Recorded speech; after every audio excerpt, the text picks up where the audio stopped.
নমস্কার বন্ধুরা, আমি তুলিকা আর আপনাদের সকলকে স্বাগত জানাই তুলিকার হেসেলে। চলে এসেছি একটা নতুন ভিডিও নিয়ে আর একটা নতুন রান্না নিয়ে। আমার লাস্ট কয়েকটা ভিডিওতে আপনারা আমাকে অনেক ভালোবাসা দিয়েছেন, অনেকটা সাপোর্ট করেছেন, এতটা আমি সত্যিই কল্পনাও করতে পারিনি। আমার ভিডিও যে আপনাদের ভালো লেগেছে, আপনারা যে আমাকে ভালোবেসে আমার সঙ্গে আছেন, এটার জন্য আমি ভীষণভাবেই আনন্দিত এবং আপনাদেরকে আমার ধন্যবাদ জানাই। এবার তাহলে বলি আজকের ভিডিওর মূল বিষয়বস্তু। আজকে তৈরি করব চিতই পিঠে, যেটা অনেক জায়গাতেই অনেক রকম আঞ্চলিক নামেও পরিচিত। অনেক জায়গায় এই পিঠেকে আজকে পিঠেও বলে। আবার কলকাতায় থাকার সময় যেই কাকিমার কাছ থেকে আমি এই পিঠে বানানোটা শিখেছিলাম, উনি এই পিঠেটাকে বলতেন কাছি পোড়া।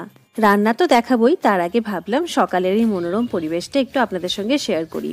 আর যে পাখির আওয়াজটা শুনতে পাচ্ছেন, চলুন একবার আপনাদের দেখাই। আমাদের বাড়ির ঠিক পিছনে পুকুরের পাড়ে বাঁশঝাড়টায় সারাদিনে অনেক পাখি এসে বসে আর কিচিরমিচির করে ডাকে, শুনতেও বেশ ভাল লাগে।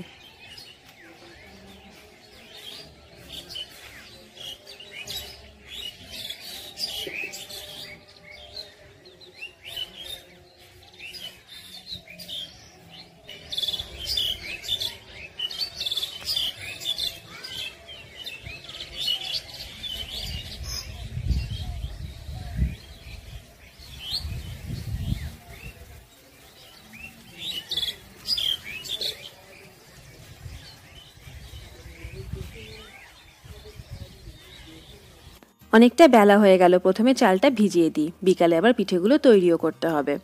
নিয়ে নিচ্ছি 1 পাই বা 1 কৌটো সেদ্ধ চাল, হাফ কৌটো আতপ চাল আর হাফ কৌটো মুগের ডাল। এবারে তিনটে উপকরণকে জল বদলে বদলে ভালো করে একটু ধুয়ে নিতে হবে। তারপরে একটু বেশি করে জল দিয়ে ভিজিয়ে রাখতে হবে মোটামুটি 3-4 ঘন্টার জন্য। একটু বেশি করেই জল দিয়ে ভিজিয়ে রাখলাম, এবার ঢাকা দিয়ে রেখে দেবো, বিকালবেলায় এটা বেটে নেবো। সামনেই সরস্বতী পুজো, মাঝে মাত্র আর কয়েকটা দিন বাকি।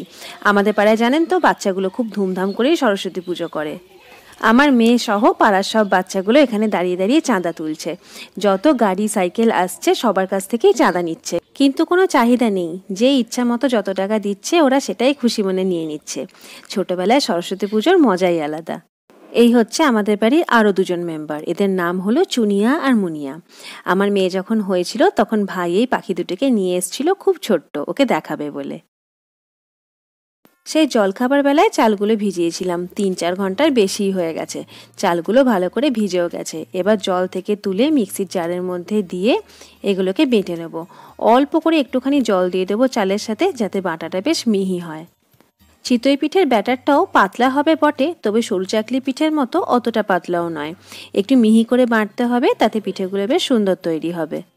ব্যাটারটা খুব পাতলা হয়ে গেলে আবার ছাঁচে দিয়ে তৈরি করার সময় মাঝখানটা কাঁচা থেকে যাবে। এবার ব্যাটারের মধ্যে দিয়ে দিলাম স্বাদ অনুযায়ী লবণ আর 2 চামচ গুড়। খেজুর গুড়ের পাটালি গ্রেট করে নিয়েছিলাম, তার থেকেই 2 চামচ দিয়ে দিলাম। একটু নোনতা নোনতা মিষ্টি মিষ্টি হলে পিঠেগুলো খেতে বেশ ভালো লাগে। সব কিছু ভালোভাবে মিশিয়ে নিয়েছি। ব্যাটারের কনসিস্টেন্সিটা ঠিক এরকম হতে হবে, তাহলে পিঠেগুলো একদম সুন্দর তৈরি হবে। এটা আপনারা মুগ ডালের বদলে বিউলির ডাল দিয়েও তৈরি করতে পারেন। এই হচ্ছে আমার চিতই পিঠে তৈরি করার ছাঁচ। ভিতরটা কালো হয়ে গেছে কারণ আমি কয়েক বছর ধরে এটাতেই তৈরি করছি। কলকাতায় থাকতে গত 4 বছর আগে এই ছাঁচটা আমি কিনেছিলাম। খুব সাবধানে ব্যবহার করলে একটা ছাঁচ অনেক বছর যায়। এবার গ্যাসের ফ্লেমটা একদম লো করে উপরে বসিয়ে দিয়েছি মাটির ছাঁচটা। এটা একটু গরম হতে দেব, তবে শুধু শুধু গরম করলে কিন্তু ফেটে যেতে পারে। তাই যেখানে পিঠেগুলো তৈরি করা হবে সেই জায়গায় দিয়ে দিচ্ছি একটু করে লবণ। বালি বা লবণ যে কোনো কিছু একটা দিয়ে গরম করলে ছাঁচটা ফেটে যাওয়ার সম্ভাবনা কম থাকে। বালি দিলাম না, তাতে পিঠেগুলো তৈরি করলে বালি বালি লাগতে পারে। একটু লবণ দিয়ে গরম করে নিলাম। ছাঁচটা একটু গরম হয়ে গেলেই লবণটা ঢেলে নিয়েছি অন্য পাত্রে, আর ভেতরটা ঝেড়ে পরিষ্কার করে নিয়েছি। এবার ছাঁচের মধ্যে একটুখানি তেল বুলিয়ে নিচ্ছি। আমি এখানে একটা কাপড়ের টুকরোর সাহায্যে তেলটা বোলাচ্ছি, তবে আপনারা চাইলে ব্রাশ ব্যবহার করতে পারেন। প্রথমবারে পিঠে দেওয়ার আগে একটু বেশি করেই তেল বুলিয়ে নিতে হয়, তাতে পিঠেগুলো আটকে যায় না। এবার যে ব্যাটারটা তৈরি করেছিলাম সেই ব্যাটারটা হাতায় করে দিয়ে দিচ্ছি ছাঁচের মধ্যে। অতিরিক্ত দিলে কিন্তু ওপর দিয়ে গড়িয়ে আসতে পারে, তাই যতটা দেওয়া সম্ভব হবে ততটাই দিয়ে দিতে হবে। প্রথমে কয়েকটা পিঠে পুর ছাড়াই তৈরি করছি, তারপরে আপনাদের পুর দেওয়া পিঠেও দেখিয়ে দেবো। এবার ছাঁচগুলো ভর্তি করে দেওয়ার পরে ঢাকাটা বসিয়ে দিচ্ছি। ভালো করে সেট করে ঢাকাটা বসাতে হবে যেন চারধার দিয়ে ভিতরের ভাপটা বাইরে বেরিয়ে না আসে। এবার সেট হয়ে যাওয়ার পরে উপরে একটা এরকম চালগুড়ি দিয়ে দাগ করে দিলাম যাতে এটা থাকে আর প্রতিবারে এটা খুঁজে খুঁজে বসাতে না হয়। এটা নিজেদের সুবিধার জন্য, যাতে সহজেই ঢাকাটা উপরে বসিয়ে দেওয়া যায়। 1.5 থেকে 2 মিনিট থাকার পর পিঠের উপরটা কিন্তু একদম শুকিয়ে গেছে, ব্যাটারের কিন্তু কাঁচা ভাবটা নেই। তাহলে বুঝতে হবে যে পিঠেটা তৈরি হয়ে গেছে। এবার একটা চামচের সাহায্যে একটু চাপ দিতেই পিঠেটা কিন্তু সুন্দরভাবে উঠে আসবে ছাঁচের ভেতরের থেকে। আর এই একইভাবে সব পিঠেগুলো তুলে নেব। ছাঁচে দেওয়া প্রথম পিঠেগুলো তুলতে একটু অসুবিধা হতে পারে, তবে পরের পিঠেগুলো কিন্তু তোলা ভীষণই সহজ। সব পিঠেগুলো তোলা হয়ে গেলে পরের পিঠের ব্যাটার দেওয়ার আগে ছাঁচের মধ্যে আবারও একবার তেল বুলিয়ে নিচ্ছি। তারপরে আবার দিয়ে দিচ্ছি পরিমাণ মতন পিঠের ব্যাটার। চিতই পিঠে তৈরি করা ভীষণই সহজ, তবে মাটির ছাঁচটা একটু যত্ন সহকারে ব্যবহার করতে হবে। গ্যাসের ফ্লেম একদম লো রেখে মাটির ছাঁচটা বসিয়ে পিঠে তৈরি করলে কিন্তু ফেটে যাওয়ার সম্ভাবনা থাকে না। এবার ঢাকার ওপরে একটুখানি জল ছড়িয়ে দিচ্ছি।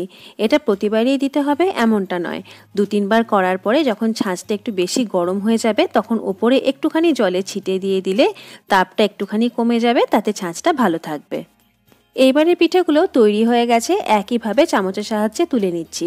আর প্রথমবারের থেকে এখন দেখুন পিঠেগুলো কিন্তু আরও একটু সহজভাবেই ছাঁচ থেকে উঠে আসছে। আর মাটির ছাঁচে করা হয় বলে পিঠের মধ্যে কিন্তু ভীষণ সুন্দর একটা গন্ধ ছাড়ে। পিঠের উপরের কাঁচা ভাবটা শুকিয়ে গেলে তুলে নিতে হবে, অতিরিক্ত সময় রেখে দেওয়ার কোনো প্রয়োজনই নেই। এখানে দেখুন কয়েকটা পুর ছাড়া চিতই পিঠে আমার তৈরি করে নেওয়া হয়ে গেছে। উপর থেকে একদম জালিদার হয়েছে আর বেশ সফট হয়েছে। দেখলে হয়তো আপনারা বুঝতেই পারছেন, একদম নরম নরম আর সাদা ধপধপে চিতই পিঠে এখানে রেডি হয়ে গেছে। আর পিঠের অপর পিঠটা মাটির ছাঁচে করা হয় বলে একটুখানি দাগ আসে, তবে এটা খেতে কিন্তু খারাপ লাগে না আর এর খাবারটা নষ্টও হয়ে যায় না। দাগটা থাকার জন্য দেখতেও বেশ ভালো লাগে আর মাটির একটা সুন্দর সেন্টও থাকে। এবার আপনাদের দেখিয়ে দিই পুর দেওয়া চিতই পিঠে কিভাবে তৈরি করব।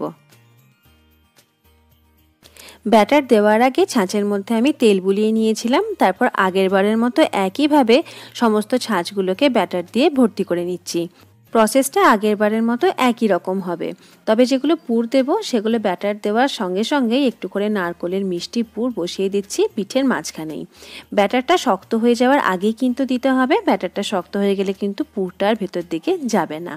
চিতই পিঠে পুর দিয়ে করুন কিংবা পুর ছাড়া, 2 রকম পিঠেই খেতে ভীষণ সুন্দর হয় আর গুড়ে ডুবিয়ে গরম গরম পিঠে খেতে একদম অসাধারণ লাগে। পুর দেওয়া পিঠেটাও এখানে তৈরি করে নেওয়া হয়ে গেছে। এটাও দেখুন ওপরটা বেশ জালিদার হয়েছে, পুরটা দেওয়ার জন্য দেখতেও সুন্দর লাগছে।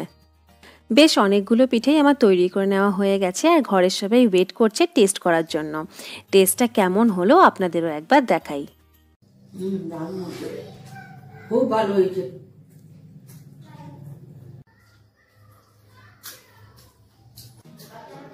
দেখতে সুন্দর হয়েছে, তাই না? ভালো হয়েছে। কোনো একটা খাবার বাড়িতে তৈরি করে যদি বাড়ির সবার মনের মতন হয় তাহলে সেটা বেশ ভালোই লাগে। খাবার তৈরি হওয়ার পর কেউ খেতেই পারলো না, সেটা কিন্তু একদমই ভালো লাগে না, মন উল্টে খারাপ হয়ে যায়। সবগুলো চিতই পিঠেই আমার এখানে তৈরি করে নেওয়া হয়ে গেছে। আমি পরিবেশন করেছি খেজুরের গুড় দিয়ে। বাড়িতে একবার এইভাবে পিঠে তৈরি করে গুড়ে ডুবিয়ে খেয়ে দেখবেন, একদম অসাধারণ স্বাদ। ভীষণ সহজ এই পিঠেটা তৈরি করা আর খুব কম উপকরণ দিয়েই তৈরি হয়ে যায়। বাবা আর অর্ণা এখানে কাড়াকাড়ি করছে পিঠে খাওয়া নিয়ে। কেমন হয়েছে বলো? খুব ভালো হয়েছে। খাও খাও, এখন একটু খাও। আমার আজকের রেসিপি আপনাদের ভালো লাগলে লাইক, কমেন্ট, শেয়ার করবেন। সাবস্ক্রাইব না করে থাকলে চটপট করে ফেলুন। সবাই ভালো থাকুন, সুস্থ থাকুন। আজকের মতো টাটা।